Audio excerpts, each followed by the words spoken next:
السلام علیکم ورحمۃ اللہ وبرکاتہ. الحمد للہ وحدہ والصلاة والسلام علی من لا نبی بعدہ. اما بعد فاعوذ باللہ من الشیطان الرجیم. بسم اللہ الرحمن الرحیم. یا ایہا الذین آمنوا لا تدخلوا بیوتا غیر بیوتکم حتی تستأنسوا وتسلموا علی اہلها ذالکم خیر لکم لعلکم تذکرون. فإن لم تجدوا فيها أحدا فلا تدخلوها حتى يؤذن لكم وإن قيل لكم ارجعوا فارجعوا هو أزكى لكم والله بما تعملون عليم.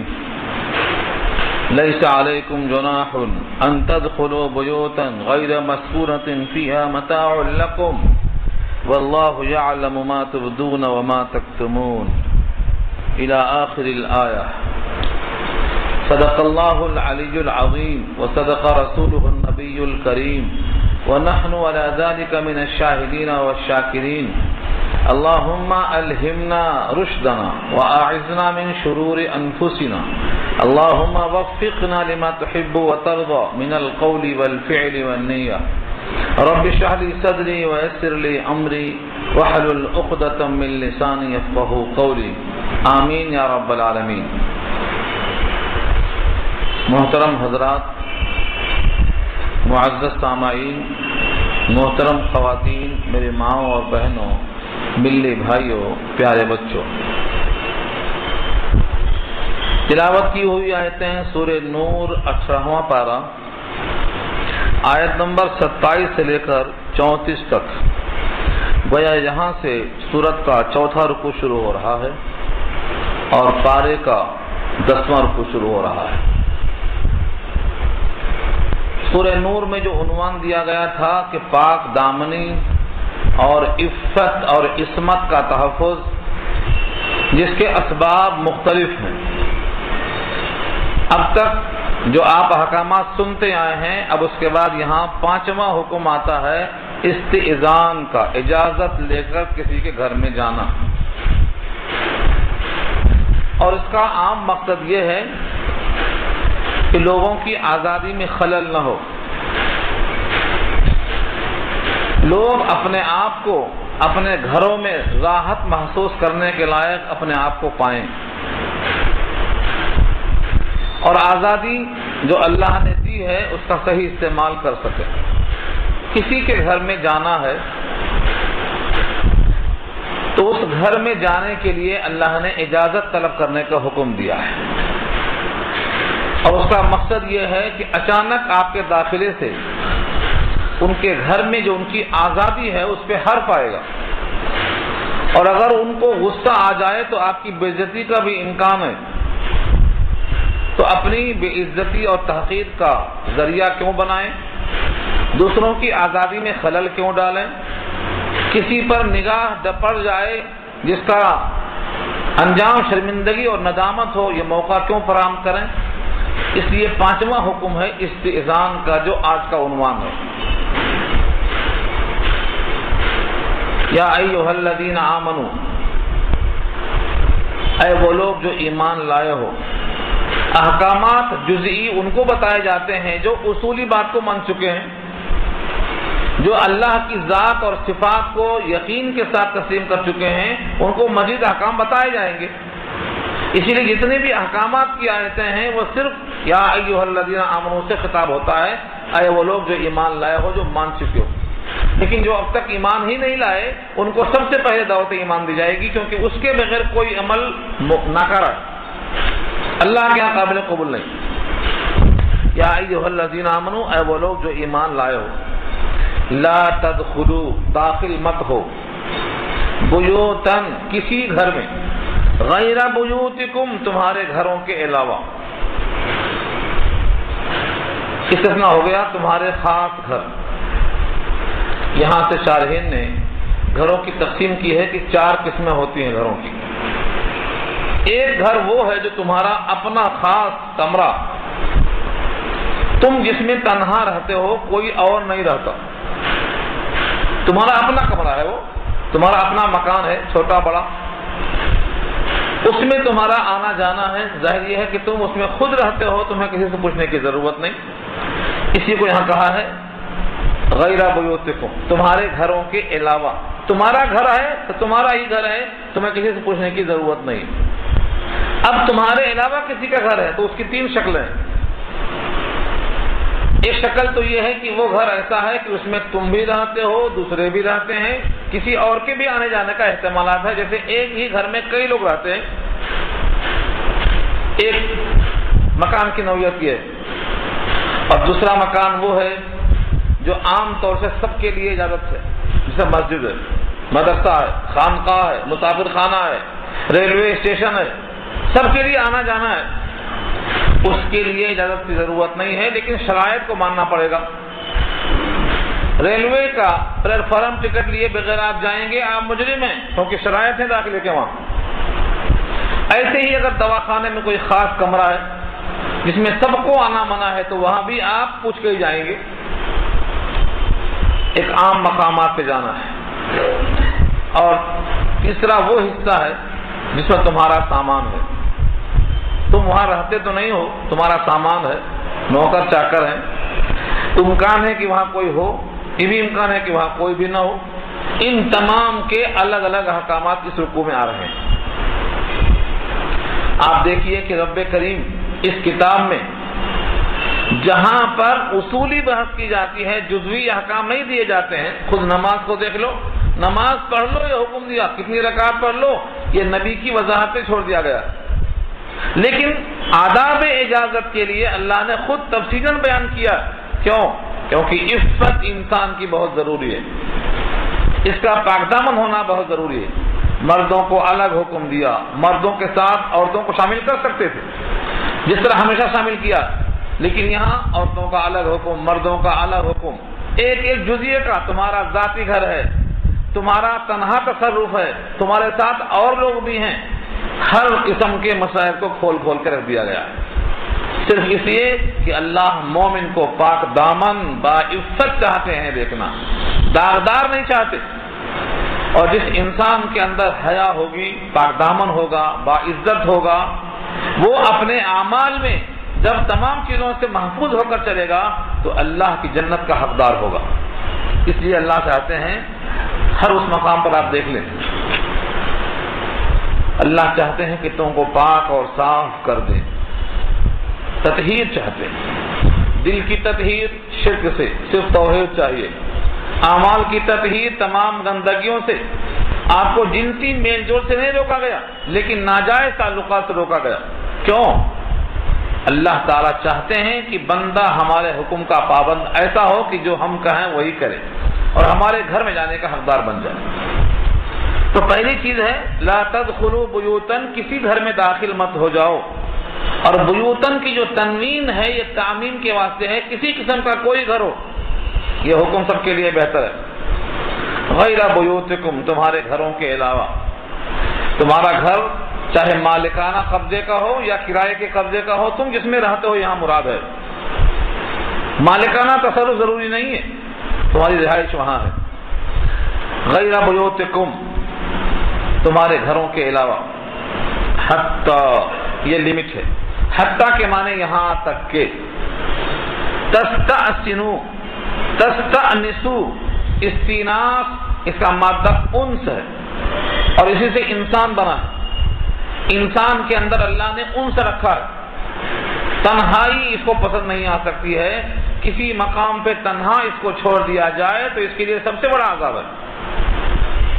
جنت میں آدم کو رکھا گیا تھا، انہوں نے بھی تنہائی محسوس کی تھی، اللہ نے ان کے انس کے لیے بی بی حوا کو پیدا کر دیا۔ تو انسیت انسان کی فطرت ہے۔ لفظ ہے یہاں تستأنسوا، استیناس، انس حاصل کر لو، یعنی صاحب خانہ کو اجنبیت سے جو وحشت ہے اس کو ختم کر کے مانوس ہو جاؤ، وہ تم کو پہچان لے اور تمہارے آنے سے بجائے خوف زدہ ہونے کے طلب پیدا ہو کہ ہاں میرا دوست آیا ہے۔ اس طریقے سے تم مانوس ہو جاؤ. تو پہلی صفت کیا ہے؟ تستانسو، حتی تستانسو، یہاں تک کہ تم مانوس ہو جاؤ، انسیت پیدا کر لو. وتسلموا، اور سلام کر لو، علی اہلہا، اس کے اہل پر. علی اہلہا سے مراد ہاں کی ضمیر لوٹتی ہے گھر کی طرف. جس گھر میں داخلہ مطلوب ہے اس گھر کے اہل پر سلامتی ہو. یہ دو چیزیں. آپ کو معلوم ہے مسکن عربی میں کہتے ہیں جائے سکونت کو، جہاں آدمی رہتا ہو اس کو مسکن کہتے ہیں.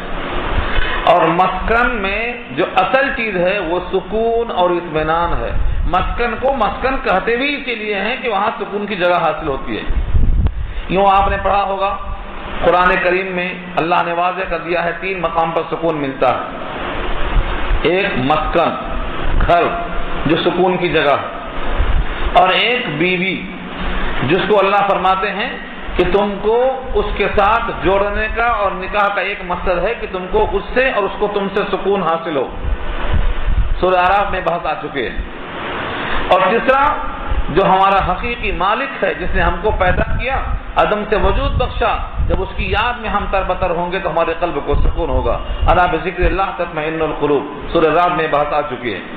تو ان 3 مقام پہ انسان کو سکون ملتا ہے. تو مسکن کو جائے سکونت بھی کہتے ہیں اور جائے سکون بھی کہتے ہیں. اگر کوئی آدمی گھر میں گھس جا رہا ہے بغیر پوچھے ہوئے تو آپ کا جو سکون تھا بے چینی میں تبدیل ہو جائے گا. خاص طور سے ایسے مقامات پر جہاں پردے نہیں ہوتے ہیں، جہاں دروازے نہیں ہوتے ہیں، یا کئی لوگ اس گھر میں آنے جانے والے ہوتے ہیں، کیوں ہی داخل ہو گئے تو اس کے اندر جو سکون تھا وہ غارت ہو گیا. اللہ چاہتے ہیں کہ گھر کا سکون تمہارا غارت نہ ہو. وہ مساکن ترضونھا، تمہارے پسندیدہ مکانات جو ہوتے ہیں ان کا سب سے اہم وصف کیا ہے؟ امن، سکون، اطمینان تم کو حاصل ہوئی. تو بندے خدا کو یہ اللہ کی طرف سے ارشاد ہے کہ جب تک تم مانوس نہ ہو جاؤ اور سلام نہ کر لو تب تک داخل مت ہو. یہ کس کے لیے ہے؟ تمہارے گھر کے علاوہ کے لیے. اگر تمہارا گھر ہے تو تم کو کسی سے پوچھنے کی ضرورت نہیں. لیکن اگر گھر میں کچھ افراد اور بھی ہیں آپ کے علاوہ، چاہے وہ آپ کی ماں ہی کیوں نہ ہو، تو تم کو پوچھ کر جانا چاہیے. ایک صحابی کا واقعہ ہے، وہ نبی صلی اللہ علیہ وسلم سے سوال کرتے ہیں کہ میں اپنے ماں کے ساتھ تنہا رہتا ہوں، کیا مجھے پوچھ کر جانا چاہیے گھر میں؟ فرمایا ہاں. کہا میں بار بار آتا جاتا ہوں، میں ان کے ساتھ رہتا ہوں، میں ان کی خدمت کرتا ہوں، کیا میرے واسطے بھی حکم ہے کہ میں پوچھ کے جاؤں؟ انہوں نے جب اس میں اطمینان نہیں بلکہ تشویش کا اظہار کیا، 1 بار پوچھا، 2 بار پوچھا، 3 بار پوچھا، تو فرمایا نبی صلی اللہ علیہ وسلم نے کیا تم یہ چاہتے ہو کہ اپنی ماں کو ننگا دیکھ لو؟ انہوں نے کہا نہیں چاہتا ہوں. تو کہا اسی واسطے اجازت ہے یہ کہ ہو سکتا ہے آدمی تنہائی میں مخلہ بھی تباہ ہو کر ایسے موقف میں ہو، ایسی حیات اور حالت میں ہو کہ کوئی نہیں ہے، چلو ہم جسم کا کچھ اپنا کام خفیہ ہے کر لیں، اور تم اچانک پہنچ جاؤ. اس لیے تم اگر یہ پسند نہیں کرتے ہو کہ ماں کو ننگا دیکھ لو تو تم ماں ہے تب بھی پوچھ کر داخل ہو. فقہاء نے تصریح کر دی ہے اگر صرف بیوی رہتی ہے تو پوچھنا واجب نہیں ہے، لیکن تب بھی مسنون ہے، مستحب ہے کہ کھکھار کے اطلاع دے کے داخل ہوں تاکہ اس کو ایسی حالت میں، ایسی حیات میں آپ نہ دیکھیں کہ اس کی طرف سے آپ کے دل میں کوئی میل پیدا ہو جائے. وہاں بھی آپ کو پوچھنا مستحب ہے. صحابہ کرام کا یہ عام معمول تھا، پوچھ کر جاتے تھے. یہاں تک کہ اگر عورت داخل ہوتی ہے گھر میں اور گھر میں صرف عورتیں ہیں تو یہ نہیں ہے کہ چلو ہم تو عورت ہیں، یہ صرف عورتیں ہیں، چلو گھس جائیں. ان کو بھی پوچھ کے جانا چاہیے. جو حکم مردوں کے پاس آنے کا مردوں کو حکم ہے، عورتوں کے پاس جانے کا عورتوں کو حکم ہے، وہ بھی پوچھ کے ہیں. یہی اس آیت سے معلوم ہوتا ہے. حتی تستانسوا وتسلموا علی اہلھا. اب اس میں 2 لفظ ہیں، ایک ہے استئناس، پہلے انسیت حاصل کرنا، دوسرے سلام کرنا. تمام شارحین نے اسی کو لکھا ہے، علامہ علوسی نے اسی کو پسند کیا ہے، روح المعانی نے اسی کو نقل کیا ہے. لیکن عام روایات حدیث میں یہ معلوم ہوتا ہے السلام قبل الکلام، کلام سے پہلے سلام ہونا چاہیے، یہ حدیث کا مضمون ہے۔ اور بہت سی روایتوں میں یہ ہے کہ کسی قسم کا کوئی کلام کرنے سے پہلے سلام ہونا چاہیے۔ اس آیت میں پہلے استئناس ہے، بعد میں سلام ہے، لیکن احادیث میں اور صحابہ کے معمول میں پہلے سلام ہے، بعد میں استئناس ہے۔ اس کی شکل کو لکھا گیا ہے یہ کہ آدمی باہر سے پہلے السلام کہہ کر اپنا نام ظاہر کر دے، اور جب پھر گھر میں داخل ہو تو پھر گھر والوں کو السلام علیکم کی دعا کرے۔ حضرت عمر فاروق رضی اللہ تعالی عنہ جب آتے نبی صلی اللہ علیہ وسلم کے پاس تو فرماتے السلام علی رسول اللہ وعلیکم۔ عمر اندر آنا چاہتا ہے، نام بتاتے تھے، عمر اندر آنا چاہتا ہے۔ ایدخل علیک عمر، کیا عمر آپ پر آ سکتے ہیں؟ یہ ان کا انداز تھا۔ اور بعد میں پھر جب خلیفہ بنے تو ان کے پاس ابو موسیٰ اشعری آتے ہیں اور وہ کہتے ہیں السلام علی عمر۔ ایدخل ابو موسیٰ اشعری، پہلے کہتے ہیں ابو موسیٰ، پھر لگاتے ہیں اشعری، کیونکہ ابو موسیٰ کئی ہو سکتے ہیں، تو اشعری قبیلے کا نام بتا دیا۔ تو یہ ان کا طریقہ ہے۔ تو آدمی کو اپنا نام بتانے میں شرم نہ آنا چاہیے۔ اکثر لوگ کہتے ہیں کہ اپنا نام بتانے میں، ظاہر کرنے میں اس بات کا احساس ہوتا ہے کہ کیا میں اتنا غیر معروف ہوں کہ اپنے دوست کا نام بتاؤں۔ ایک صحابی ہیں عاصم،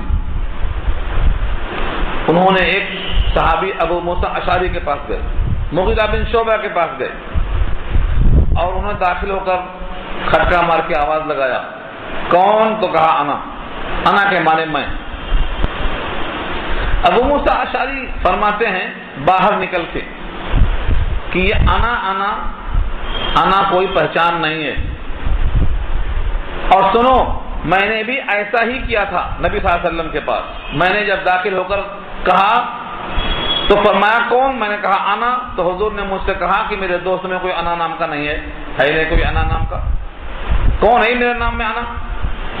پھر بتایا گیا کہ جب انا کہو، جس نے پوری آواز آپ کی سنی، جس نے آپ کا السلام علیکم سنا، اس آواز سے آپ کو نہیں پہچان سکا تو آپ کے میں ہوں بولنے سے کیسے پہچان لے گا؟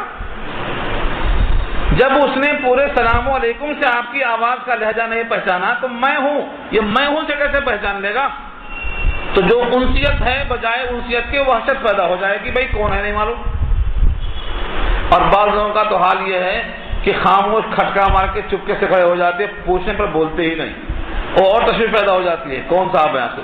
بولتے ہی نہیں، خاموش کھڑے۔ اتنا ادب نہیں کہ موقع پر نہ بولیں، یہ بے ادبی نہیں ہے، ضرورت پہ نہ بولنا یہ بے ادبی ہے۔ تو ابو موسیٰ اشعری سکھاتے ہیں کہ ایسا ہوا، نبی صلی اللہ علیہ وسلم نے فرمایا کہ نام لے کے بتانا چاہیے میں کون ہوں۔ حضرت جابر رضی اللہ تعالیٰ عنہ کے بارے میں منقول ہے یہ کہ ان کو سکھایا گیا، اور صاحب آئے، انہوں نے لہجے میں بڑی تلخی نہیں رکھی مگر لفظ غلط تھا، السلام علیکم آلیجو، اور ولجا یلجو کے معنی آتے ہیں کسی تنگ مکان میں گھسنا، تنگ مکان میں آنا۔ کیا میں اندر گھس آؤں؟ اگر کوئی آپ سے اردو میں کہے کہ میں آپ کے گھر میں گھس آؤں تو آپ کیا کہیں گے؟ اس کو لفظ گھس بولنا کیسے آیا ایسے موقع پر؟ کوئی سراغ ہے کیا یہ سانپ کا بچھو کا؟ نبی صلی اللہ علیہ وسلم نے کہا کہ جا کے ان کو بتاؤ، ارجو کے بجائے ادخلو کہیں، کیا میں اندر داخل ہو سکتا ہوں؟ انہوں نے خود سے باہر آواز نبی کی سن لیا اور اپنے موقف کو صحیح کر لیا۔ تو نبی صلی اللہ علیہ وسلم کا یہ صحابہ کا معمول تھا کہ السلام علیکم کہتے تھے اور اپنا نام بتاتے تھے، اور جب اندر آنے کا حکم ملتا، اندر داخل ہوتے تو السلام علیہ یہاں پہ عمل کرتے کہ گھر والوں پر سلامتی کی دعا دیتے، السلام علیکم یا اہل البیت فرماتے، گھر والوں پر سلامتی کی دعا دیتے۔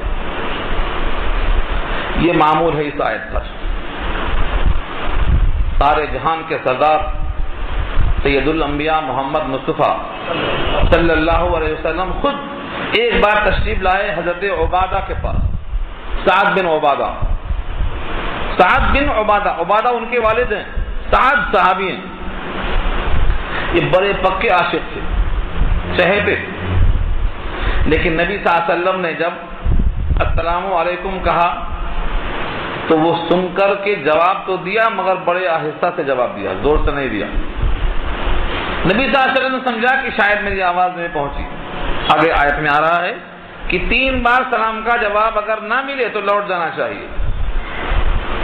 1 بار سلام کیا، 2 بار سلام کیا، 3 بار سلام کیا، کوئی آواز نہیں آئی، حضور لوٹ گئے۔ جب محسوس کر لیا انہوں نے کہ حضور لوٹ جا رہے ہیں تو دوڑے دوڑے بھاگ کے آئے اور عذر پیش کیا کہ اللہ کے نبی میں نے 3 بار آپ کی آواز سنا اور 3 بار میں نے آپ کو سلام کا جواب دیا۔ میں خاموش اور آہستہ جواب اس لیے دیتا رہا تاکہ آپ کے زبان مبارک سے میرے گھر والوں پر سلامتی کی، رحمت کی، برکت کی خوب دعائیں حاصل کر لوں۔ میرا مقصد یہ نہیں تھا کہ آپ واپس چلے جائیں۔ یہ کیا ہے؟ ایک طرف توجہ گئی سلامتی کے حصول کی طرف، اس طرف توجہ نہیں جا سکی غلبہ شوق میں کہ میرے گھر پہ کون کھڑا ہے۔ جن کے در پہ جبریل امین کھڑے ہوا کرتے ہیں وہ سید الانبیاء میرے دروازے پہ کھڑے ہیں، یہ دماغ نہیں گیا کہ مجھے دوڑ کے سبقت میں قدم بوسی کرنا چاہیے اور جلدی سے لے کر آپ کا استقبال کرنا چاہیے، اس طرف دماغ گیا۔ تو غلبہ شوق میں اور وجد کی حالت میں آدمی کی توجہ ہر طرف نہیں جاتی، اس میں غلطی کا امکان ہو سکتا ہے اور یہ معاف ہے، کیونکہ دل میں اگر ارادہ اور عزم اور نیت اور حوصلہ صحیح سمت میں جاتا ہے تو یہ مطلوب ہے۔ نبی صلی اللہ علیہ وسلم تشریف لے گئے، گھر میں داخل ہوئے، آپ نے مسئلہ بتایا اور ان کی ضیافت کو قبول فرمایا اور ان کے اس عذر پر بھی اعتراض نہیں کیا بلکہ ان کی چاہت کی ستائش کی۔ لیکن حکم یہی ہے اللہ کا کہ 3 دفعہ اگر آواز نہ آئے تو لوٹ جانا چاہیے۔ آگے الفاظ آ رہے ہیں۔ تو صحابہ کرام پہلے السلام علیکم کہہ کر نام بتاتے اور جب اندر داخل ہوتے تو گھر والوں پر سلام کرتے۔ اس طرح سے آیت میں اور روایت میں اور صحابہ کے معمولات میں تطبیق ہو جاتی ہے۔ بہرحال سلام پہلے کرنا چاہیے اور نام بتانا چاہیے۔ آج کل کچھ مسائل نئے پیدا ہو گئے ہیں جو اس آیت سے منطبق ہو سکتے ہیں۔ مثلا گھنٹی ہے گھر کی، بیل مار دیا، بیل مارنے میں بھی یہی بات کا لحاظ کرنا چاہیے کہ جو اذیت ہے بے موقع آنے کی وہ یہاں بھی مطلوب ہے، بے موقع آپ کو نہیں کرنا چاہیے۔ کسی کے سونے کا، کسی کے ملنے کا کیا وقت ہے، کیا معمول ہے، آپ کو جاننا چاہیے، کیونکہ ملاقات کا مقصد ان کو فائدہ پہنچانا، ان سے فائدہ اٹھانا ہے۔ اگر آپ نے بے وقت ان کو تنگ کیا اور ملنے والا آپ سے مل بھی گیا تو جو جذبہ ہوتا ہے آپ کے تعاون کا، مدد کا، وہ مزمحل ہو جاتا ہے اور موڈ خراب ہونے سے توقع کے خلاف نتائج پیدا ہوتے ہیں۔ اسی لیے آدمی کو چاہیے کہ آرام اور راحت کا خیال کرتے ہوئے جب بھی موقع ہو نہیں بلکہ معلوم کر لے آپ سے ملنے کا صحیح وقت کیا ہے، آپ سے ملاقات کرنے کے لیے آپ کو زحمت نہ ہو ایسا کون سا وقت ہے، اس وقت میں آپ جائیں گے تو آپ سے ملنے میں بشاشت ہوگی، آپ کا کام کرنے میں ایک قسم کا جذبہ ہوگا۔ یہ ہے یہاں پر مقصود۔ یہی حال ٹیلی فون کی گھنٹی کا بھی ہے۔ یہ بھی نہیں سوچتے ہیں اللہ کے بندے کہ بندہ نماز میں ہوگا، اس ٹائم پہ بند نہ کریں، جب دل میں آیا دبا دیا۔ کھٹکا گھر کا بیل مارنا یا فون کی گھنٹی دبا دینا، سب کا ایک ہی حکم ہے کہ انسان کی آزادی میں فرق نہ آنے پائے۔ آپ کے لیے اگر کوئی سہولت ہے، آپ کے واسطے ستائش ہے، تو آپ کو چاہیے کہ آپ بھی ان کا ان باتوں کا لحاظ کریں۔ سب سے بہتر ترکیب یہ ہے کہ اگر آپ کو کوئی طویل وقت چاہیے، آپ کو اپنی غرض سے ان کو فون کرنے کی نوبت آئی ہے، تو آپ اپنے ٹائم کی قربانی پیش کیجئے، ان کے ٹائم کی قربانی مت لیجئے، اور یہ کہیے کہ ہمارے لیے کون سا وقت مناسب، کون سا وقت بہتر ہے۔ اگر آپ کو طویل کلام کرنا ہے، بعض دفعہ آدمی منہ میں لقمہ ہے، گھنٹی بج جاتی، اب وہ یہ سوچتا ہے کہ بیچارہ کون سا ہے فون کر رہا، نہیں معلوم کس اہم کام سے کون ہے کیا ہے اٹھانے کو فون کرتا، اب یہ لمبی کہانی شروع کر دیتے، کھانا ہاتھ میں ہے، لقمہ منہ میں ہے، اب چلی کہانی، اگر کوئی ڈانٹ دیا تو کہیں گے بد اخلاق ہے۔ تو ایسا موقع بھی نہیں دینا چاہیے، آدمی کا موقف معلوم کر کے فون کرنا چاہیے، آدمی کا صحیح وقت کیا معلوم کرنا چاہیے۔ اور بعض لوگ اٹھاتے ہی نہیں فون کسی کا، چھوڑ دیتے ہیں بجتا ہوا، یہ بھی بد اخلاقی ہے۔ حدیث میں آتا ہے ان لزورک علیک حق، جو آپ سے ملاقات کرنا چاہتا ہے اس کا حق ہے، آپ کے پاس کھٹکا مار کے آیا ہے، بیل مار کے آیا ہے، ٹیلی فون سے آیا ہے، کسی بھی انداز سے آیا ہے، آپ سے کچھ چاہتا ہے تو اس کا حق ہے، آپ اس سے ملاقات کیجیے، آپ اس کو مطمئن کیجیے، جو بھی دیکھنے آیا ہے اس کا بھی حق ہے، ان لزورک علیک حق۔ تو یہ بد اخلاقی نہیں ہونا چاہیے، مومن کو سکھایا گیا، استعمال صحیح ہونا چاہیے۔ حضور نے فرمایا جو بندہ کسی کو نفع پہنچا سکتا ہے اور نفع پہنچائے، اور نفع پہنچانے والا سب سے عمدہ انسان ہے۔ حضور نے فرمایا خیر الناس من ينفع الناس، لوگوں میں سب سے عمدہ کون ہے؟ جو لوگوں کو نفع پہنچائے۔ تو نفع پہنچانے والے کو تنگ نہیں کرنا چاہیے، بلکہ اسے نفع سلیقے سے حاصل کرنا چاہیے، اس کا صحیح ٹائم کیا ہے معلوم کرنا چاہیے۔ اس سے کیا ہوتا؟ بدمزگی نہیں ہوتی، دو طرف سے بدمزگی پیدا ہوتی۔ فون نہیں اٹھایا تو کہیں گے پتہ نہیں ہم سے ناراض ہیں، اور فون اٹھا لیا تو ان کو اذیت۔ تو دونوں طرف سے بات اسلام کی ہونا چاہیے۔ اس پر بہت سے مسائل پیدا کیے گئے ہیں اور سوال جواب کیے گئے ہیں، میں ان تمام باتوں کا احاطہ نہیں کر سکتا، میں نے اشارہ کر دیا ہے۔ ان تمام مسائل کی ایک جان ہے، وہ یہ ہے کہ نہ کسی کو ایذا پہنچاؤ، نہ کسی کی ایذا برداشت کرو۔ مومن مضر نہیں ہوتا، مومن مفید ہوتا، یہ سمجھ کے چلو۔ یہ دو باتیں یاد رہیں گی تو ہر مسئلہ انشاءاللہ آسان ہو جائے گا کہ مومن مفید ہوتا ہے، مضر نہیں ہوتا۔ مومن کسی کو ضرر نہ پہنچاتا ہے، نہ ضرر کو برداشت کرتا ہے، بلکہ مومن مفید ہوتا ہے، فائدہ پہنچاتا ہے، فائدہ حاصل کرتا ہے۔ یہ مان کے آپ چلیں گے تو سب مسئلے آسان ہو جائیں گے۔ آگے دیکھیے دوسرا لفظ ہے ذالکم خیر لکم لعلکم تذکرون۔ ذالکم یہ استیزان کی طرف اشارہ ہے، ذالکہ سے، یہ بہتر ہے، خیر لکم تمہارے حق میں بہتر ہے، لعلکم تذکرون تاکہ تم دھیان دو، تم خیال رکھو، تم ان باتوں کا لحاظ کرو گے تو تم کو اذیت نہیں پہنچے گی اور تم کسی کو اذیت نہیں پہنچاؤ گے۔ صحابہ کرام کے کئی معاملات۔ اب اس کے بعد کی آیت میں دیکھیے، فرمایا فَإِن لَّمْ تَجِدُوا فِيهَا أَحَدًا فَلَا تَدْخُلُوهَا، اگر تم اس گھر میں کسی کو نہ پاؤ، فَإِن پس اگر، لَّمْ تَجِدُوا نہ پاؤ، فِيهَا اس گھر میں، أَحَدًا کسی کو، فَلَا تَدْخُلُوهَا تو اس میں داخل ہی مت ہو، حَتَّى يُؤْذَنَ لَكُمْ یہاں تک کہ تم کو اجازت دے دی جائے، یا تو بلوایا جائے یا تو خود آواز لگائی جائے۔ بس اوقات ایسا ہوتا ہے کسی نے نوکر بھیج دیا بلا کے لاؤ، آپ بلوائے گئے ہیں تو آپ کو پوچھنے کی ضرورت نہیں ہے، یہ بلانے والا جو آیا ہے یہی اجازت نامہ ہے آپ کے لیے، آپ سامنے داخل ہو سکتے۔ لیکن کسی گھر میں سے کوئی آواز نہیں آتی ہے تو آواز کا نہ آنا اجازت نہ ملنے کے برابر ہے، داخل مت ہوا، داخل نہیں ہونا۔ بس اوقات لوگ جرأت نہیں کرتے کہہ دینے کی کہ ہم ذرا مصروف ہیں بعد میں ملیں گے، مگر خاموش رہتے، بولتے ہی نہیں، چپ ہو جاتے۔ ان کا چپ ہو جانا اور جواب نہ دینا، اگر تم کو معلوم ہو رہا ہے کہ کوئی نہیں ہے، کوئی آواز نہیں ہے، تو تم کو داخل نہیں ہونا چاہیے۔ اور اگر کسی کھڑے آدمی نے کہہ بھی دیا کہ بھائی میں اس وقت مصروف ہوں، میں آپ سے بات نہیں کر سکتا، مصروف ہوں مطلب کسی اور کام میں ہوں، آپ کے کام سے زیادہ اہم کام میں ہوں، تو اس کو برا ماننے کی ضرورت نہیں ہے کہ یہ آدمی اچھا نہیں ہے، ہم ملنے ایسا بڑھا دیا۔ یہ اگلی آیت میں مضمون ہے، وَإِن قِيلَ لَكُمْ اگر کہہ دیا جائے تم سے ارجعوا لوٹ جاؤ، ابھی ہم مصروف ہیں، فَارْجِعُوا هُوَ أَزْكَىٰ لَكُمْ تو تم لوٹ جاؤ، تمہارے حق میں زیادہ اچھا ہے۔ ازکا کہا، خیر نہیں کہا، ازکا، اور ازکا کے معنی زیادہ ستھرا ہے، دل میں میل تمہاری نہیں، اس کے بھی نہیں۔ اگر فرض کرو تم واپس نہ جاؤ، زبردستی بیٹھ جاؤ، مسلط ہو جاؤ کہ میں تو آیا ہوں مل کے ہی جاؤں گا، اور دھرنا دے کے بیٹھ گئے آپ، تو ایک معنوں میں اس پر اصرار ہے کہ تم باہر نکلو، تم سے ہم ملنا چاہتے ہیں، تو مسلسل اس کے ذہن پر ایک دباؤ ہوگا کہ میرے واسطے کوئی بیٹھا ہوا ہے، اس کے سکون میں، اطمینان میں آپ کی یہ مداخلت ہوگی۔ اور اگر وہ چڑچڑاہٹ کر کے نکل بھی آیا تو آپ کے کام میں نہیں آئے گا، آپ کے ہاتھ سے نکل گیا ہو۔ اس لیے حکم یہ ہے کہ واپس چلے جانا چاہیے۔ 3 دفعہ اس کی لمٹ ہے، 3 بار آواز دینا، آواز نہیں آئی تو چلے جانا۔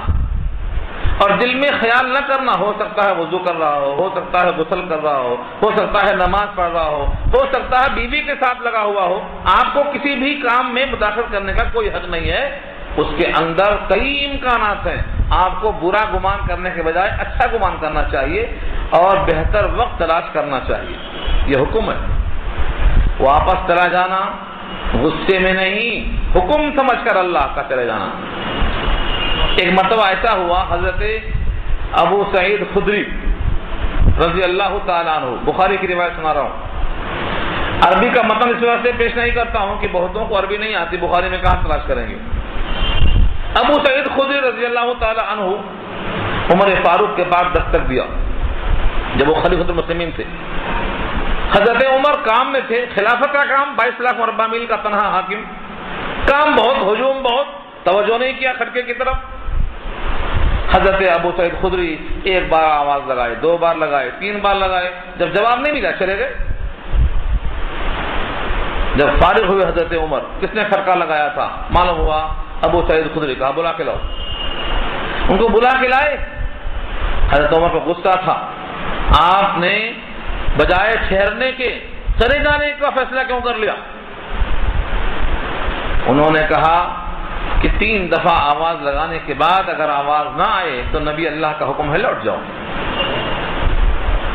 حضرت عمر نے کہا یہ بات کی میں تحقیق کروں گا، یہ حدیث مجھ تک نہیں پہنچی ہے۔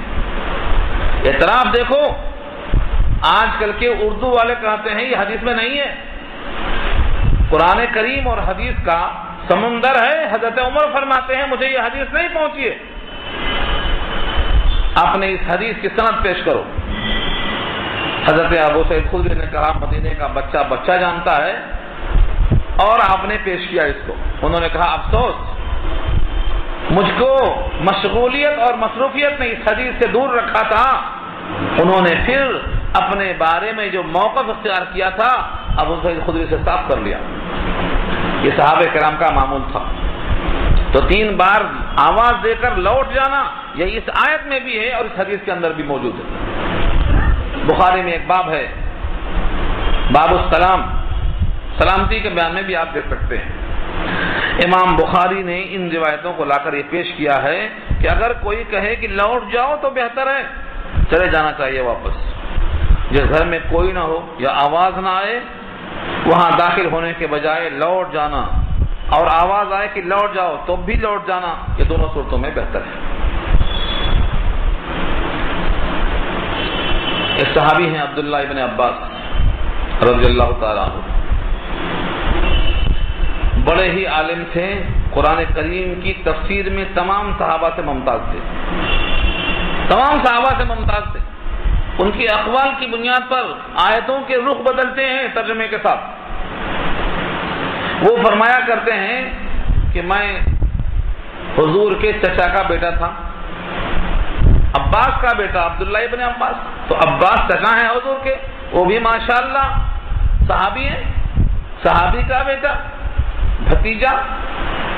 نبی صلی اللہ علیہ وسلم کی مناسبت سے جب میں کہیں جاتا تو لوگ چاہتے ہیں کہ میں ان سے ملاقات کروں، مگر ان کا معمول تھا، وہ سناتے ہیں کہ میں کسی عالم کے پاس گیا، کسی بزرگ کے پاس گیا تو کھٹکا نہیں مارتا۔ کھٹکا مار کے انتظار کرنا یہ کہنا ہے کہ باہر نکلو۔ میں کسی کو کیسے کہوں کہ باہر نکلو؟ وہ اپنے کام میں ہے، ان کے کام کی اہمیت ان کے اندر زیادہ ہوگی، میرا کام تو نمبر 2 پہ آئے گا، میں باہر بیٹھ جاتا کہیں۔ کہ جب وہ خود نکلیں گے، اپنے کسی غرض سے نکلیں گے، پوچھیں گے یہاں کیوں بیٹھے ہو، کیا کام ہے، تو اپنی عرض پیش کر دوں گا۔ کھٹکا دے کے نہیں پکارتے تھے۔ کھٹکا دینے والے بھی صحابہ کا معمول لکھا ہے، صحابہ ناخون سے کھٹکا مارتے تھے، ناخون سے۔ لوگ دھڑ دھڑ مارتے ہیں کہ اندر والے وحشت میں پڑ جائیں، کون آپ بتائی، ہنکا ناخون سے کھٹکا مارتے تھے۔ سورہ حجرات پارہ 26 میں اللہ نے کہا ہے کہ جو لوگ باہر سے پکارتے ہیں اخرج لینا یا محمد، ان میں سے اکثر لوگ بے عقل ہیں، اکثر ہم لا یعقلون کا اللہ نے۔ تو گھر کے باہر سے پکارنا یہ اللہ نے واضح کر دیا ہے۔ تو اس لیے فرماتے ہیں کہ عالم اپنی قوم میں ایسا ہوتا ہے جیسے نبی اپنی امت میں ہوتا ہے۔ العالم فی قومہ کالنبی فی امتہ، یہ ابن عباس کا مقولہ ہے، سورہ حجرات کی آیت کے ذیل میں نقل کیا ہے علامہ روح المانی نے۔ اس لیے وہ کھٹکا نہیں مارتے، بیٹھ جاتے۔ کوئی ٹائم ایسا ہوتا کہ دوپہر تک بیٹھے رہتے، دوپہر تک بیٹھے رہ جاتے۔ جب کوئی نکل کے دیکھتا کہ اتنا بڑا عالم بیٹھا ہوا ہے، قرآن کا ماہر بیٹھا ہوا ہے، حضور کے چچا کا بیٹا بیٹھا ہوا ہے، تو پوچھتے اللہ کے بندے کم سے کم اطلاع کر دیا ہوتا، کسی سے پیغام بھیج دیا ہوتا، اتنی دیر تک تم بیٹھے رہ گئے۔ فرماتے کہ میں کسی کو زحمت دینا نہیں چاہتا ہوں، اگر کوئی متوجہ ہوتا ہے تو اپنی حاجت پیش کر لیتا ہوں۔ صحابہ کا یہ معمول تھا ایذائے مسلم سے بچنے کے لیے۔ بس ایذائے مسلم حرام ہے، سن لو، اتنی بھی ایذا جب حرام ہے تو بندہ مومن آج کتنی ایذائیں پہنچاتے ہیں۔ دیکھو طلاق کے مسائل میں دیکھ لو، نکاح کے مسائل میں دیکھ لو، لمبی لسٹ بھیجتے ہیں، یہ سب بھیجائیں گے تو نکاح کریں گے، ورنہ ہم نکاح نہیں کریں گے۔ وہ قرضہ لاتا، وہ سود پہ لاتا، وہ مانگ کے لاتا، وہ کہاں سے لاتا؟ یہ سب ایذائے مسلم کے طور و طریق ہیں۔ مسلمان وہ ہے جو اللہ کے حکم کا پابند ہوتا ہے، جو لوگوں کو ایذا پہنچاتا ہے وہ مسلم ہو ہی نہیں سکتا ہے۔ حضور پاک کا ارشاد ہے، مسلمان کی تعریف کیا۔ مسلمان کسے کہتے ہیں؟ آپ سے پوچھا جائے تو کیا کہیں گے آپ کہیں گے مسلمان گھر میں پیدا ہوا، بڑے شیخ کے ہاں پیدا ہوا، بڑا جبے کبے والا ہوا۔ حضور نے کہا یہ سب پہچان نہیں ہے۔ حضور نے کیا لکھا؟ ترازو، المسلم من سلم المسلمون من لسانه ويده، مسلمان تو وہ ہے جس کے ہاتھ سے زبان سے دوسرے مسلمان محفوظ رہے۔ یہ تعریف رسول اللہ، المسلم من سلم المسلمون من لسانه ويده، ہاتھ سے زبان سے جو محفوظ ہیں، جس کے شر سے محفوظ ہیں، یہ مسلمان کامل ہے اللہ کی نگاہ میں۔ آج ہم اس پر غور کریں، دنیا کی خاطر دنیا کا سامان کب تک رہے گا؟ جہیز کا سامان کب تک رہے گا؟ لوگوں میں قرض کی مصیبت ڈالتے ہیں، سودی لعنت میں گرفتار کرا دیتے ہیں، جن کی بیٹی سے استفادہ کریں گے اس کے باپ کو ہم نے مقروض کر دیا، زندگی بھر سود میں مبتلا رہا۔ سود لینے پر مجبور کرنا بھی سود لینے کے برابر ہے۔ ایک دو نہیں، ہزاروں خرابیاں ہیں، ہم سب اس کے ذمہ دار ہیں۔ مشترکہ طور پر ہم کو چاہیے کہ امت کے ایک ایک فرد کو قرآن سے جوڑ دیں۔ قرآن ذریعہ ہدایت ہے، ہدایت نامہ ہے، ہدی للناس ہے، اسی سے رہنمائی ملتی ہے۔ اور مومن کے قلب میں جو ایمان ہے اس کو پانی اور کھاد اسی قرآن سے ملے گا۔ اس قرآن کے بغیر ہدایت نہیں ملنے والی ہے۔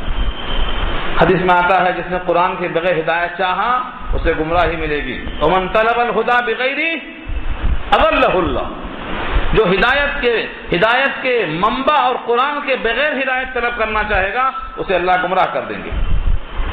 تو یہ ہمارے لیے پیغام ہے کہ ہم کسی کو ایذا نہ پہنچائیں۔ تمام صحابہ ایذائے مسلم کا لحاظ کیا کرتے تھے، ہمیں بھی اس کا خیال کرنا ہے۔ اللہ فرماتے ہیں فَإِن لَّمْ تَجِدُوا فِيهَا أَحَدًا، اگر تم کسی کو گھر میں پاؤ نہ، فَلَا تَدْخُلُوهَا، تو داخل مت ہو، حَتَّى يُؤْذَنَ لَكُمْ، یہاں تک کہ تمہارے واسطے اجازت مل جائے۔ وَإِن قِيلَ لَكُمْ، اور اگر تم سے کہہ دیا جائے ارجعوا، لوٹ جاؤ، تو لوٹ جاؤ۔ فَارْجِعُوا، اللہ فرماتے ہیں لوٹ جاؤ، هُوَ أَزْكَىٰ لَكُمْ، یہ زیادہ ستھرا ہے تمہارے حق میں۔ بعض لوگ بیٹھ جاتے ہیں کھوٹا گاڑ کے، دھرنا دے کے بیٹھ جاتے ہیں، اسے نکلنا ہی پڑتا ہے۔ اللہ تعالیٰ نے خود کہا ہے حَتَّىٰ تَخْرُجَ إِلَيْهِمْ، یہاں تک کہ نبی تمہاری طرف نکلیں تب اپنی بات پیش کر لو۔ مطلق نکلنا کافی نہیں، الیہم، ان کی طرف نکلیں۔ اس لیے لازم ہے آدمی کو کہ ہم اپنے کام کے لیے دوسروں کو ایذا نہ پہنچائیں۔ واللہ خبیر واللہ بما تعملون علیم، اور اللہ جانتے ہیں جو تم کرتے ہو، تمہارے سارے کام اللہ کے علم میں۔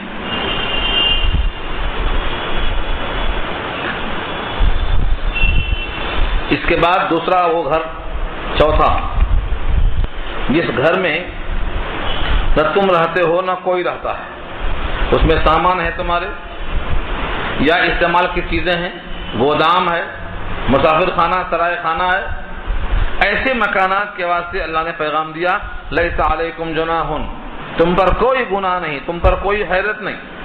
لیس علیکم جناح، جناح کے معنی کوئی حرج نہیں تم پر، ان تدخلوا بیوتا غیر مسکونۃ فیہا متاع لکم، کہ تم داخل ہو جاؤ ایسے گھروں میں غیر مسکونہ، غیر مسکونہ مانے جس میں کوئی رہتا نہ ہو، نہ رہنے والا گھر، غیر مسکونۃ کے معنی جس میں کوئی رہتا نہ ہو، فیہا متاع لکم، اس میں تمہارا متاع ہو، تمہارا سامان ہو، سامان کسی قسم کا ہو سکتا ہے۔ اسی حکم میں مسجدیں بھی ہیں، خانقاہیں بھی ہیں، مدرسے بھی ہیں، اور ہر وہ عوامی مقامات اسی میں داخل ہیں، اس میں کوئی حرج نہیں ہے۔ واللہ یعلم، اللہ جانتے ہیں، ما تبدون وما تکتمون، جو تم چھپاتے ہو اور جو تم ظاہر کرتے ہو۔ تبدون ظاہر کرنا، بدا یبدؤ کے معنی ظاہر کرنا، اور قطع یکتمون کے معنی چھپانا۔ جو تم ظاہر کرتے ہو وہ بھی اللہ کے یہاں ظاہر ہے، جو تم چھپاتے ہو یہ بھی اللہ کے یہاں ظاہر ہے۔ اللہ کا علم اتنا محیط ہے کہ جو تمہارے دل میں خیال ابھی آیا نہیں، آنے والا خیال ہے، وہ بھی اللہ جانتے ہیں۔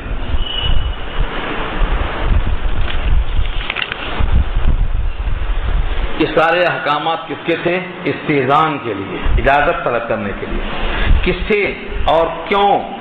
مقصد صرف آدمی کی آزادی اور ایذا مسلم سے بچانا، وحشت کے بجائے انس پیدا ہونا، یہ مقصد تھا۔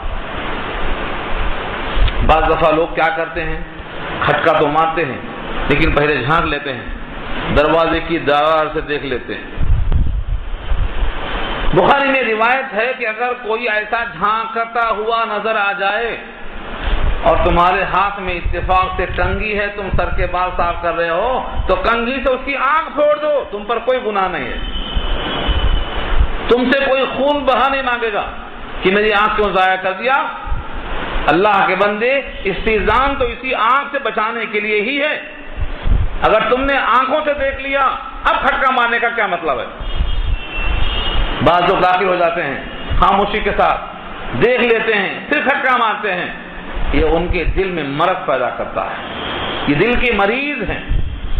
یہاں اللہ نے پیغام دے دیا ہے کہ آنکھوں کے نگاہ سے بچنے کے واسطے ایسا کیا گیا ہے۔ تم نگاہ کو کیا سمجھتے ہو؟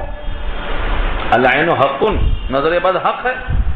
جس طرح نظر بد حق ہے، ایسے دور سے کسی غیر محرم کو دیکھ لینا یہ بھی تمہارے دل کو مجروح کر دیتا ہے۔ حدیث میں آتا ہے مومن کی نگاہ، یہ نگاہ جو ہے دو قسم سے ہے، دو قسم سے۔ اس سے شیطان شکار کرتا ہے، اس سے شیطان شکار کرتا ہے، نگاہ سے دکھا کر، دل میں خواب ڈال کر، دل میں برے خیالات پیدا کر کے تمہیں مائل کر دیتا ہے۔ اسی واسطے پہلی نگاہ تو معاف ہے، دوسری نگاہ معاف نہیں ہے۔ دوسری نگاہ پر آپ کو اختیار ہے، آپ نگاہ نہ اٹھائیں۔ پہلی نگاہ پڑ گئی بے اختیاری میں، غلطی میں، معاف ہے۔ دوبارہ پھر دیکھیں گے، وہ آپ کا قلب گناہگار ہوگا۔ فَإِنَّهُ آثِمٌ قَلْبُهُ، اللہ کے حبیب فرماتے ہیں اگر کوئی دوبارہ نہیں دیکھا، روک لیا اللہ کی خاطر، ایک نگاہ جو دیکھ چکا ہے اس کے بعد دوبارہ نگاہ نہیں ڈالا، اس قربانی پر میں کیا اجر دوں گا؟ آخرت میں نہیں، دنیا ہی میں نقد۔ اللہ فرماتے ہیں اس نظر کی وجہ سے، اس نگاہ کے نہ ڈالنے کی وجہ سے میں ایسی ایمانی طاقت دوں گا کہ اس کی حلاوت قلب میں محسوس کرے گا، قلب میں ایمانی حلاوت کو محسوس کرے گا۔ اور اگر دیکھتا رہا تو شیطان کا شکار بن جاتا ہے۔ تو اس لیے اب یہاں سے اگلی آیت میں دو آیتیں ہیں، آیت نمبر 30 اور 31، اس میں تفصیل کے ساتھ عرض کیا گیا ہے کہ کون کس کو دیکھ سکتا ہے اور کون کس کو نہیں دیکھ سکتا ہے۔ نگاہیں مرد مومن کی بڑی قیمتی ہیں، مگر نگاہیں باقی رکھنا۔ اگر نگاہوں کو ہم نے ضائع کر دیا تو ان نگاہوں کی وقات ختم ہو جائے گی۔ نگاہ بڑی اہم چیز ہے۔ اللہ نے ہر مقام پر جو مردوں کو حکم دیا، عورتیں خود شامل ہیں۔ یہ ایسا موقع دکھا رہا ہوں آپ کو جہاں اللہ نے مردوں کو الگ حکم دیا، عورتوں کو الگ حکم دیا۔ دیکھیے الفاظ، قل، آپ کہہ دیجئے۔ یہ لفظ قل کئی مقام پہ آیا ہے۔ اللہ جب نبی سے کہلواتے ہیں تو لفظ قل آتا ہے، اے نبی آپ کہہ دیجئے۔ للمؤمنین، ایمان والے مردوں سے کہیے۔ جو غیر مومن ہیں وہ آپ ہی کو نہیں مانتے، آپ کی بات کیا مانیں گے؟ ان کو چھوڑ دیجئے۔ مومنوں سے کہہ دیجیے جو آپ کو مانتے ہیں، آپ کو رسول اللہ کی حیثیت سے مانتے ہیں، ان سے کہیے کہ اللہ نے ایسا کہا ہے، یغضوا من ابصارہم، غض یغض کے معنی نگاہوں کو پست کرنا، ابصار بصر کی جمع ہے، اپنے نگاہیں نیچی رکھ لیں، اپنے نگاہیں نیچی رکھ لیں، وَيَحْفَظُوا فُرُوجَهُمْ، اور محفوظ کر لیں اپنے شرمگاہوں کو۔ فرج کی جمع فروج ہے، شرمگاہیں، اور یحفظوا حفظہ سے بنا ہے جس کے معنی محفوظ کر لینا، یعنی نگاہ کو اگر غلط چلائیں گے تو شرمگاہ محفوظ نہیں رہے گی، اور نگاہ کو اگر محفوظ کر لیں گے تو اگلا اس سے خود بخود صحیح ہو جائے گا۔ گویا یہ پہلا تیر ہے جس سے شیطان شکار کرتا ہے، یہاں سے انسان بھاگتا۔ اس پر کئی واقعات بھی ہیں، لیکن واقعات کی طرف جائیں گے تو رکوع نہیں پورا کر سکیں گے۔ ذالکم ازکا لکم، یہ بہت صاف ستھرا حکم تمہارے لیے ہے، تم اگر نگاہ نیچی کر لیں تو تمہارے لیے یہ بہت صاف ستھرا حکم ہے، تمہارا دل ہمیشہ ایمان کی حلاوت سے لبریز رہے گا۔ بعض لوگ بطور طنز کے کہتے ہیں، سب ہم ہی سے کہتے ہیں کہ رکھ نیچی نظر اپنی، کوئی ان سے نہیں کہتا نہ نکلو یوں عیاں ہو کر۔ ٹھیک ہے، ان کی غلطی ہے، وہ بے حجاب ہو کے نکلتی ہیں، ان کو جواب ان کو دینا پڑے گا، لیکن آپ کیوں نگاہیں خراب کر لے رہے ہیں اپنی؟ کوئی ننگے نکلتا ہے، نکلنے دیجئے، سڑکوں پہ بہت لوگ ننگے بھی آتے ہیں، کیا ان کو دیکھیں گے؟ آپ چلے جائیں گے۔ وَإِذَا مَرُّوا بِاللَّغْوِ مَرُّوا كِرَامًا، جب شریف گزرتا ہے تو شریفانہ گزر جاتا ہے، ادھر ادھر لہو و لعب میں دکھتا نہیں۔ مومن کے صفات انشاءاللہ آئیں گے اس کے بعد سورہ شعراء میں آئیں گے، سورہ فرقان میں آئیں گے، کہ جب شریف آدمی گزرتا ہے تو شریفانہ گزر جاتا ہے۔ وَإِذَا مَرُّوا بِاللَّغْوِ مَرُّوا كِرَامًا، کریم بن کر گزر جاتا ہے، یہاں وہاں نہیں دیکھتا ہے۔ اگر کچھ لوگ اپنی عورتوں کو اس واسطے ننگا کر دیے ہیں کہ لوگ مسلمانوں کو خراب کرنے کا ذریعہ بن جائیں، آپ ان کی چالوں کو سمجھو، ان کی نقل مت کرو۔ بیت المقدس کو فتح کرنے والے عمر فاروق کے لشکر کو کمزور کرنے کے لیے اس وقت بھی یہی کیا گیا تھا، اطراف سے حسیناؤں کو کھڑا کر دیا گیا تھا کہ جب یہ مسلمانوں کا لشکر گزرے گا، عورتوں کو دیکھے گا تو ان کی نگاہیں خراب ہوں گی، ان کا ایمان کمزور ہوگا، یہ مغلوب ہو جائیں گے۔ عمر فاروق کا تربیت یافتہ لشکر نگاہیں نیچی کیے ہوئے جا رہا ہے، آقا پیدل چلتا ہے، غلام گھوڑے پہ بیٹھا ہے، انہوں نے کہا چابیاں دے دو، یہ تو فرشتے ہیں جن کو عورتوں کی طرف میلان نہیں ہے، ان سے ہم مقابلہ نہیں کر سکتے۔ صحابہ جری تھے، بہادر تھے، کئی نکاح کرتے تھے، لیکن ناجائز نکاح ڈالتے نہیں تھے، یہ ان کے فتح کی خوبی تھی۔ یہی یہاں کہا گیا ہے تمہارے حق میں یہ ازکا صاف ستھرا حکم تمہارے واسطے۔ ان اللہ خبیر، بے شک اللہ خبیر ہیں، خبردار ہیں، بما یصنعون، جو کچھ کہ وہ کرتے ہیں، اللہ کو باخبر، اللہ خوب جانتے ہیں۔ لفظ یصنعون کہا، یہاں یعملون نہیں کہا، جو وہ کرتے ہیں۔ اور صنع یصنع کے معنی آتے ہیں کاریگری، صنعت نگر کس کو بولتے ہیں آپ؟ جہاں صنعت کے کام ہوتے ہیں، صنعت و حرفت استعمال کرتے ہیں، یعنی لوگ نگاہیں تمہاری کھینچنے کے لیے کیا کیا حرکتیں کرتے ہیں، اللہ اس سے باخبر ہے۔ آج سارا جہان عورتوں کو مردوں کے برابر لانے کی چکر میں ان کو لباس اتار دیا ہے، ان کو لباس اتر گئے، لیکن اللہ نے فرق کیا ہے، قیامت کی صبح تک دونوں ایک نہیں ہو سکتے۔ ان کے لیے مستور ہونے میں فائدہ ہے، اور ان کے لیے ان کے اپنے عمل میدان کے، دونوں کا راستہ الگ الگ ہے۔ مساوات کا یہ مقام، مساوات کا یہ مطلب ہرگز نہیں ہے کہ دونوں کو آپ ایک سمجھ لیں، دونوں ایک نہیں ہیں۔ اللہ تعالیٰ نے فرق کیا ہے دونوں کے ارادے میں، دونوں کے حوصلوں میں، دونوں کی آواز میں، دونوں کے اعصاب میں، دونوں کے فطرت میں، دونوں کے تخیل میں فرق رکھا ہے اللہ نے۔ انسان برابری کر کے پیدا نہیں کر سکتا ہے، تو جو کچھ بھی وہ لوگ کرتے ہیں اللہ کو پوری طرح معلوم ہے۔ اب یہاں سے دیکھنا یہ ہے کہ کس کس کی طرف نگاہ کیا جائے، کس طرف نگاہ نہ کیا جائے۔ وَقُلْ لِلْمُؤْمِنَاتِ، آپ کہہ دیجئے، اے نبی آپ کہہ دیجئے، للمؤمنات، ایمان والی عورتوں سے، یغضضن، کہ وہ پست کر لیں، من ابصارہن، اپنی نگاہیں، وہی حکم جو مردوں کو تھا وہی عورتوں کو ہے، نگاہیں وہاں بھی پس، نگاہیں یہاں بھی پس، حکم دونوں کو ہے، نگاہیں پس کر لیں، نگاہیں نیچی رکھیں، وَيَحْفَظْنَ فُرُوجَهُنَّ اور شرمگاہوں کو محفوظ کر لیں، یعنی نگاہ کے خرابی سے بات وہاں تک جاتی ہے۔ حدیث میں آتا ہے انسان سمجھتا ہے کہ زنا کس کو کہتے ہیں، زنا کے اسباب کو بھی زنا کہتے ہیں۔ آنکھوں کا زنا دیکھنا ہے، ہاتھوں کا زنا چھونا ہے، پیروں کا زنا چلنا ہے، دل کا زنا برے خواب پکانا ہے۔ اب اس کے بعد ستر اور شرمگاہ تصدیق کرتی ہے کہ تکذیب کرتی ہے۔ تو حدیث میں آتا ہے اگر غلطی میں واقع ہو گیا تو سب نے زنا کر لیا، آنکھوں نے بھی، ہاتھوں نے، پیروں نے بھی، اور اگر وہاں بچ گیا تو سب کی تکذیب ہو گئی۔ اللہ نے زنا ہی کو نہیں کہا، ولا تقربوا الزنا کہا، زنا کے قریب بھی مت جاؤ، یعنی جو اسباب زنا ہیں ان کے قریب مت جاؤ۔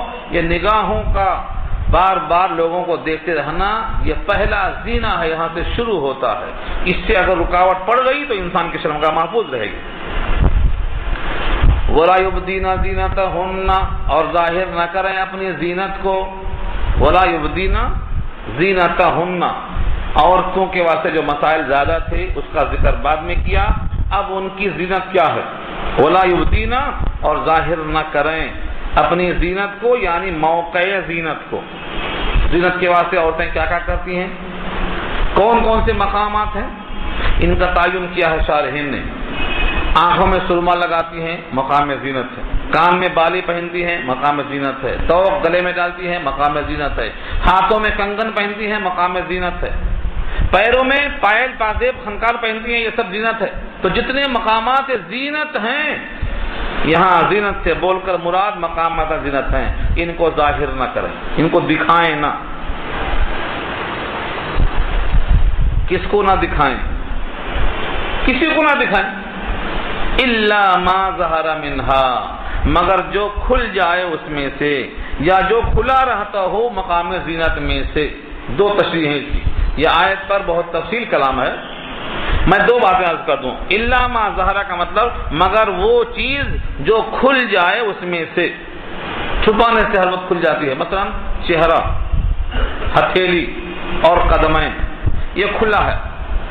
اب یہ سوال بعد میں کرنا کہ چہرہ ستر عورت میں نہیں ہے لیکن پھر بھی چھپانا چاہیے نہیں چاہیے، یہ بحث میں کروں گا لیکن رکوع پورا ہونے کے بعد کروں گا، کیونکہ درمیان میں کئی مسائل آ رہے ہیں بیچ میں۔ مقام زینت چہرہ بھی ہے، اس کو چھپانا ہے، لیکن شارحین کہتے ہیں کہ یہ سطر میں داخل نہیں ہے۔ نماز جب آپ پڑھتی ہیں عورتیں تو ان کو کیا کیا چھپانا ہے، پورا جسم چھپانا ہے، لیکن اگر ہتھیلی اور قدمین اور چہرہ کھلا ہے تو نماز ہو جائے گی۔ معلوم یہ ہوا یہ ان کے واسطے سطر نہیں ہے۔ اس کا یہ مطلب نہیں کہ سطر نہیں ہے لہذا چھپانا ہی نہیں ہے۔ سطر اور چیز ہے، حجاب اور چیز ہے۔ سطر آپ کے لیے کیا ہے، مردوں کا سطر ہے ناک سے گھٹنا تک، یہ سطر ہے۔ اگر آپ کا سطر یہی ہے تو بقیہ حصہ آپ کیوں چھپا کے بیٹھتے ہیں، ننگے پھرو، ناک سے لے کے گھٹنا تک پہن لو، باقی ننگے پھرو، دکھاؤ پیٹھ اور پیٹ سب کو، مگر نہیں، ایک حجاب ہوتا ہے۔ یہ حجاب صرف عورتوں کو نہیں ہوتا، مردوں کو ہوتا ہے۔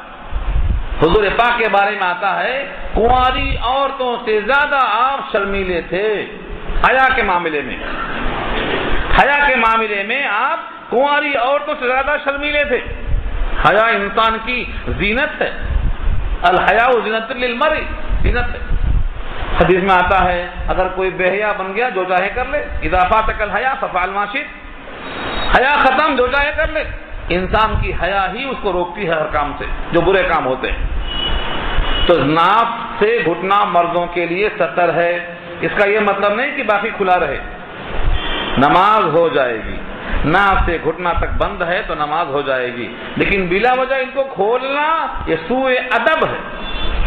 اسی لیے اللہ کے پاس جاؤ تو حکم اللہ کا، خذوا زینتکم، زینت کو حاصل کر لو، تزین، مسواک کر لو، وضو کر لو، غسل کر لو، لباس صاف پہن لو، سر کے بال چھپا لو، بڑے با ادب ہو کے جاؤ۔ کس کے سامنے کھڑے ہو، اللہ کے سامنے کھڑے ہو۔ تو زینت سطر اور چیز ہے، اور حجاب اور چیز ہے. جب مردوں کے واسطے سطر اتنا ہے لیکن جسم چھپاتا ہے یہ, تو عورت کے لیے بھی سارا جسم سطر ہے لیکن چہرہ سطر میں داخل نہیں ہے. اس کا مطلب نہیں کہ کھلا رہے گا, اب نہیں, نماز میں کھلا رہے تو نماز ہو جائے گی, لیکن اجنبی کے سامنے آئے گی تو اس کو چھپائے گی اگر فتنے کا خطرہ, اور فتنے کا ڈر اگر نہیں ہے کیونکہ وہ بڑھیا ہے 70 سال کی, تو اب اس کے واسطے چہرہ کھولنا جائز ہے, سطر نہیں ہے اس کے واسطے. یہ بات انشاءاللہ اسی صورت میں آگے آ رہی ہے.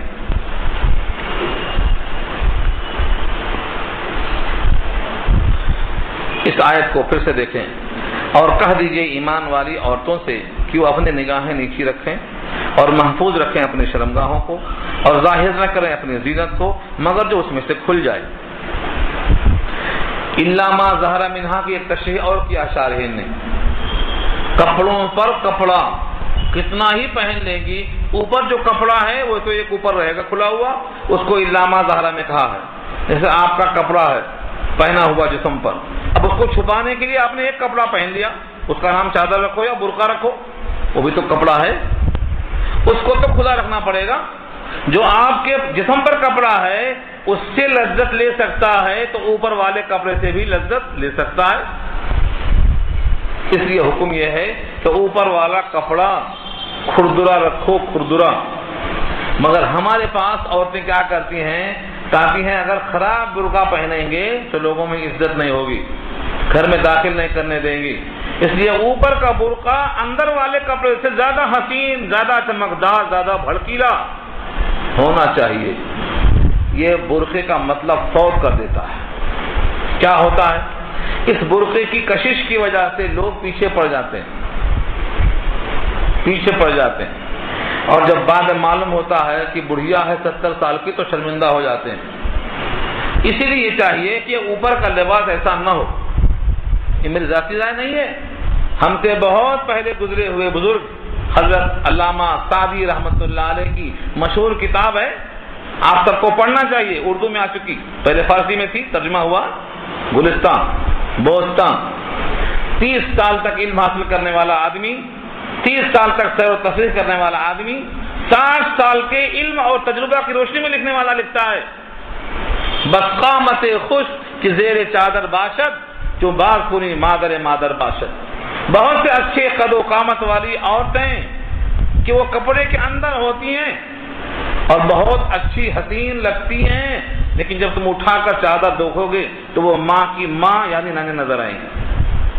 ہاں, مادر مادر نانی, ماں کی ماں نانی. علامہ سعدی کا مطلب یہ ہے کہ اوپر کا برقع جاذب نظر نہیں ہونا چاہیے, وہ تو چھپانے کے واسطے پہنا گیا ہے. اگر وہ بھی حسین ہے تو پھر اس پر ایک اور چادر چاہیے, پھر وہ بھی حسین ہے تو ایک اور چادر چاہیے. مقصد کیا ہے, جسم کی زینت کو چھپانا ہے نہ کہ ظاہر کرنا ہے. یہاں اسی کو کہا گیا وَلَا يُبْدِينَ زِينَتَهُنَّ إِلَّا مَا ظَهَرَ مِنْهَا وَلْيَضْرِبْنَ بِخُمُرِهِنَّ عَلَى جُيُوبِهِنَّ. اور چاہیے کہ وہ اپنے اوڑھنیوں سے اپنے چھاتیوں کو چھپا لیں. جیوب جیب کی جمع ہے, اور جیب اردو میں جو کہتے ہیں اسی کو جیوب کہا گیا. یہاں جیب جیب ہے, اصل جیب, جیب کہتے ہیں گریبان کو, یا سینوں کے اندر جو حصہ کھلا ہوا ہوتا ہے بٹن وغیرہ کے لیے, ان تمام کو جیوب کہا گیا ہے, جیب کی جمع ہے. اپنے اوڑھنیوں کو اپنے سینوں پر ڈال لیں. اس پر تفصیل بہت ہے اور یہ آیت بہت طویل ہے, آیت نمبر 31 ہے, اور آپ کا 3 بچ چکا ہے. اس لیے انشاءاللہ یہاں سے گفتگو آئندہ کریں گے تاکہ بات ہماری تشنا نہ رہے, کیونکہ یہ بہت اہم بحث چل رہی ہے. اللہ تعالیٰ عمل کرنا آسان فرما لے, دعا کر لیجیے.